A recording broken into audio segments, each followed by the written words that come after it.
Alors, comment fera-t-on en juin si le Covid est là, s'il va continuer à exercer ses méfaits? Eh bien, le passeport, oui, le certificat, le passeport sanitaire, la permission de sortir, la permission non pas seulement de minuit, mais de voyager, etc., etc. Et oui, ça va se passer comme ça. Comment? De quelle façon? Quelles sont les conséquences? Eh bien, on en parle tout de suite. Sud Radio Berkov dans tous ses états. Le fait du jour. Laissez parler les petits papiers. À l'occasion, papier chiffon. Puisse-t-il un soir, papier buvard, vous consoler Oui, chère Régine, vous consolez. Les petits papiers, oui, vous aurez votre petit papier, votre petite application sur votre portable, etc., etc. Vous aurez quelque chose. Mais c'est quoi ce quelque chose? Eh bien, oh, sois sage, ô ma douleur, et tiens-toi plus tranquille. Tu demandais la permission, elle descend, la voici. Voici le porteur de bonnes nouvelles ou de mauvaises nouvelles, en fonction de votre opinion, Thierry Breton, commissaire européen. Écoutez. Voilà, ça c'est le passeport sanitaire. On trouvera votre nom, on vous trouvera votre date de naissance, on vous trouvera le numéro de votre passeport, certifié évidemment avec le QR code, et on y trouvera, si vous avez été vacciné, le type de vaccin que vous avez eu, et si vous avez été porteur de la maladie, si vous avez des anticorps ou pas. Et puis on pourra trouver aussi, pour ceux qui n'auront eu ni de vaccin, ni la maladie, et pour lesquels on demandera un test PCR, l'état de votre test PCR. Ça concrètement, ça veut dire que c'est mi-juin. Voilà, mi-juin, voilà, vous aurez Thierry Breton a tout détaillé, etc. Mais il dit évidemment, il a dit ce n'est pas du tout obligatoire. Et pourtant ce matin, dans le grand matin Sud Radio de Patrick Roger et Cécile Desmélibus, Clément Beaune, secrétaire d'État chargé des affaires européennes, eh bien, il n'a pas dit tout à fait la même chose. Non pas sur le vaccin, mais sur le passeport, écoutez. Si c'est pas obligatoire finalement, à quoi ça sert quand même le certificat, le pass sanitaire? Attention, ce sera sans doute obligatoire pour circuler. Pour circuler. Vous avez dit non, pas forcément si on peut avoir un test PCR. Quand on dit que c'est pas obligatoire, c'est le vaccin qui n'est pas obligatoire. Personne n'est forcé. Vous pourrez circuler en Europe, soit si vous avez un test PCR négatif, soit si vous êtes vacciné. Oui, mais enfin, alors attendez. Oui, le vaccin n'est pas obligatoire, mais si vous voulez circuler, il vaut mieux avoir un passeport où vous déclarez être vacciné. Patrick Pelot, bonjour. Bonjour. Bonjour, vous êtes président de l'Association des médecins urgentistes de France. Alors ce passeport, franchement, c'est aux médecins que je m'adresse, mais aussi aux citoyens, bien sûr. Franchement, est-ce qu'il n'y a pas un petit tour de passe-passe, encore une fois, sans juger du fond? Il dit oui, mais non, c'est pas obligatoire, mais en même temps, le passeport, c'est obligatoire si vous voulez voyager. Est-ce que, franchement, il n'y a pas une confusion voulue? Écoutez, cher ami, c'est n'importe quoi. On baigne dans n'importe quoi. C'est bien beau d'élaborer une théorie sur des passeports pour voyager. Pour l'instant, on voyage des gens qui sont généralement très âgés, qui ne sont plus en état de voyager. Et d'un coup, vous obligez les gens à se faire vacciner, alors que c'est très difficile en France de se faire vacciner. Donc d'un coup, il y a quelque chose qui est complètement antinomique entre dire il va falloir un passeport, mais si des gens veulent se faire vacciner, quel que soit l'âge aujourd'hui, ils peuvent pas. Même des personnes âgées qui sont en droit de se faire vacciner peuvent pas se faire vacciner parce qu'elles sont chez elles et sortent pas de chez elles. Donc là, on met la charrue avant les bœufs, si j'ose dire. C'est-à-dire qu'en fait, tout ça, c'est très ésotérique. L'urgence, elle est justement à vacciner. Et après, devoir, parce que ce qui est en train de se produire là, c'est que le domaine privé est en train d'imposer les vaccins, notamment les compagnies aériennes, ça c'est évident, que quelque part l'injonction en termes de liberté du PCR systématique, c'est déjà un pas vers une société très hygiéniste qui pose des problèmes en termes de liberté, ça ne fait aucun doute, d'accord ? Parce que j'ai des amis qui, par nécessité professionnelle, sont obligés de faire des allers-retours, par exemple à Londres. Ils en sont à peu près, en une semaine, à peu près une dizaine de tests PCR. Je ne sais pas quelles vont être les conséquences de ces bâtonnets et Patrick Pelou, dont on connaît la fiabilité remarquable et absolue. Les tests PCR, quand même. En plus, c'est très relatif. Donc, si vous voulez, quelque part, on peut se demander si on nous lance pas débats, des polémiques pour nous faire courir et pour oublier le seul sujet qui actuellement, c'est qu'on n'arrive pas à vacciner, alors que des pays comme les États-Unis, l'Angleterre, Israël, le Maroc vaccinent à tout va leur population sans se poser de questions. Et nous, on est dans une structuration administrative qui est totalement délirante et qui freine le vaccin, puisque pour vacciner, il faut que tout le monde soit d'accord entre la Direction générale de la santé, la Direction des hôpitaux, Santé publique France, la Haute Autorité de santé, le comité vaccinal et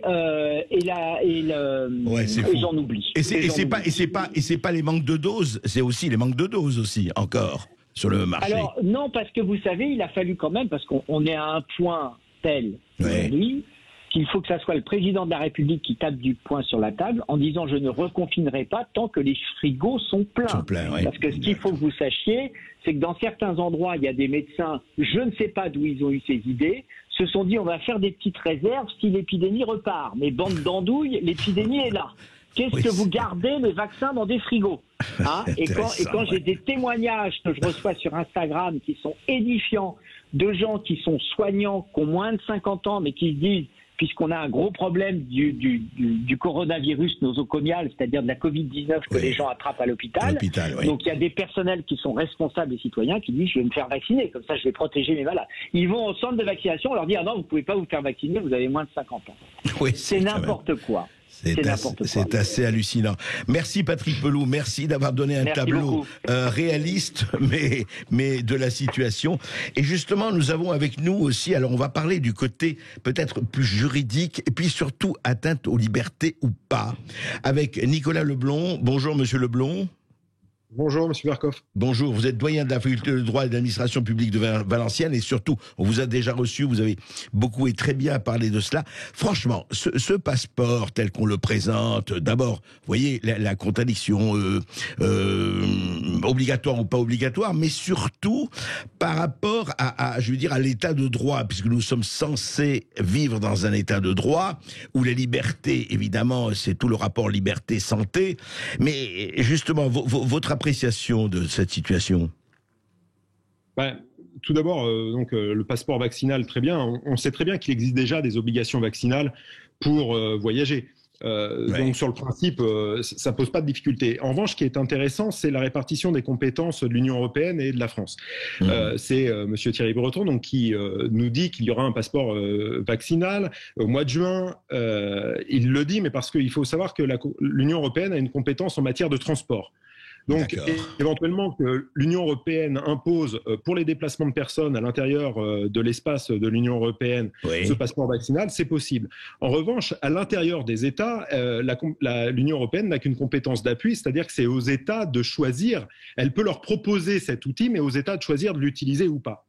Donc, à l'intérieur de notre territoire et des territoires des autres pays, il faudra que les autorités nationales choisissent ou non d'y avoir recours. Et en France, il faudra considérer si le gouvernement a encore le pouvoir de nous l'imposer d'ici le mois de juin. Donc ça pose la question de la prorogation des mesures d'urgence jusqu'alors. Oui, monsieur le professeur, juste une question. Quand vous dites, c'est effectivement, puisqu'il n'y a pas l'Union européenne ou la Commission ne peut pas imposer effectivement la politique de santé, mais est-ce qu'il faut passer, par exemple, pour l'État, puisque vous dites que c'est à l'intérieur des États, est-ce qu'il faut, mettons pour la France, passer par le Parlement, ou ça peut être une décision de l'exécutif? Eh bien, en fait, il faudrait passer, à mon avis, vu les atteintes, vu les restrictions aux libertés que ça poserait, il faudrait passer par une loi. Reste que jusqu'alors, le Parlement a autorisé le gouvernement à prendre les mesures nécessaires dans le cadre de l'état d'urgence. Donc, si nous en sommes encore là, le gouvernement devrait pouvoir imposer le passeport vaccinal. Mais la vraie question, d'un point de vue juridique, la vraie question qui se pose pour l'admission de cette obligation de ce passeport vaccinal, c'est le respect du principe d'égalité. Ce passeport vaccinal ne pourra pas exister dès lors que nous ne serons pas libres de nous faire vacciner ou non. Or, actuellement, vous le savez, seules certaines catégories de population ont accès au vaccin. À mon sens, instaurer un passeport vaccinal, donc c'est-à-dire une restriction au droit de voyager, mais on imagine aussi au droit d'aller au restaurant, de faire du sport, etc. Bien sûr. Alors même que nous n'avons pas tous la possibilité de nous faire vacciner, serait une atteinte au principe d'égalité.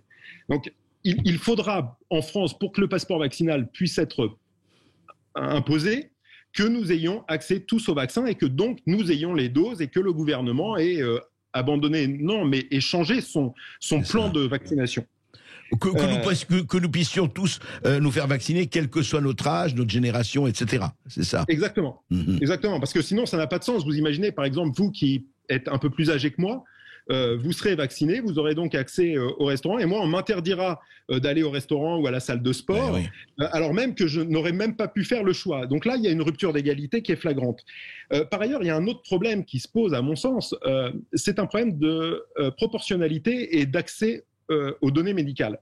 C'est-à-dire que le passeport vaccinal, à la limite, pourquoi pas, mais qui aura accès aux informations et à quelles informations? C'est-à-dire concrètement, à qui faudra-t-il produire le passeport vaccinal? Si on multiplie les hypothèses où il faudra le produire, j'imagine restaurateur, salle de sport, musée... Cinéma, théâtre, peut-être cinéma, théâtre, musée, etc. Oui. Bien, voilà. Et bien, dans ces cas-là, on peut se demander s'il n'y a pas un nombre trop important de personnes qui aura accès à des données à caractère personnel. Et ça pose une question sur le respect du principe du secret médical. Donc il n'y a pas que la question du passeport vaccinal en elle-même, il y a la question de savoir dans quelles conditions, selon quelle modalité il sera utilisable. À mon sens, pour qu'il soit acceptable d'un point de vue juridique, c'est-à-dire qu'il respecte le principe de proportionnalité, seul un nombre restreint de personnes, et donc dans un nombre restreint d'hypothèses, ce passeport devrait être demandé. Mais puis après, il y a... Oui, allez-y, j'en prie. Je vous en prie. Non, je veux dire, mais c'est vrai que ça donne, enfin, en vous écoutant, ça laisse la porte ouverte à quand même, allez, on va pas parier sur le pire, mais enfin, un certain nombre d'abus et d'excès, parce que la transparence, mais jusqu'où, justement, dans les données, etc. Ça laisse quand même la part belle à certaines inquisitions, ou en tout cas certaines interrogations. Oui, et ben là, c'était le sens que je voulais donner à la suite du propos. J'entendais le docteur Pelou qui disait on est dans une société hygiéniste avec ça. On commence à être dans une société hygiéniste. Et en fait, le problème, plus que juridique, le problème, il est politique. Avec ce passeport vaccinal. C'est-à-dire qu'on entend déjà certains médecins médiatiques, nous dire que malgré la vaccination, il faudra continuer à garder les gestes barrières, on imagine le masque, la distance sociale, pourquoi pas le confinement, etc. Et donc on voit que politiquement, avec ce passeport vaccinal, on change de modèle politique, de modèle d'organisation sociale. Et à mon sens, mais là ce n'est plus qu'un juriste qui parle, mais à mon sens, ça pose la question de la légitimité politique de cette obligation et donc de la consultation des citoyens. Je crois que vous avez tout à fait raison, c'est une question de légitimité politique, et donc ça renvoie au Parlement, ça renvoie effectivement peut-être d'une parenthèse à l'état d'urgence qui fait que l'exécutif ne doit pas être seul à décider dans ces cas-là. Oui, alors... Éventuellement, si on est dans le cadre d'un état d'urgence, on peut, aux conditions que je vous exposais, imaginer que temporairement, et d'ailleurs Thierry Breton a dit que ce serait temporaire, jusqu'à ce que l'OMS ait déclaré la pandémie terminée. Bon, sauf que le temporaire commence à durer depuis maintenant plus d'1 an. Et par ailleurs, il y a une question politique qui devra se poser, et je pense que nos hommes politiques ne pourront pas faire l'économie pour les prochaines échéances électorales, je pense à la présidentielle et à la législative, de se prononcer sur ces questions. Quelle société voulons-nous? Quelle société face à la santé voulons-nous? Est-ce qu'on veut une société du tout contrôle, du risque zéro? Parce que c'est ça, hein, si on fait vaccination plus gestes barrières, plus confinement ad vitam... Oui. Et ce ne sera même pas le risque zéro en plus. C'est ça le problème. Non, on le sait. Ça, je ne sais pas. Mais il y a une question politique derrière, une vraie question politique. Oui. Écoutez, merci, monsieur le doyen, merci Nicolas Leblond, parce que effectivement le problème, et on le sait, il n'y a pas qu'une gestion sanitaire, il y a une gestion politique des choses, et effectivement, il faudra accorder la plus grande attention à cela, et nous le ferons. Et voilà, vous avez entendu le professeur Leblond, doyen de la faculté de droit et d'administration publique de Valenciennes. Et vous aussi, vous pouvez réagir à ce sujet, 0826 300 300. Le pass sanitaire, est-ce que ça vous fait peur? Est-ce que vous pensez qu'il faut justement qu'il y ait le Parlement qui soit là pour voter une loi à ce sujet, même en période d'état d'urgence? Toutes ces questions se posent, vous pouvez y répondre.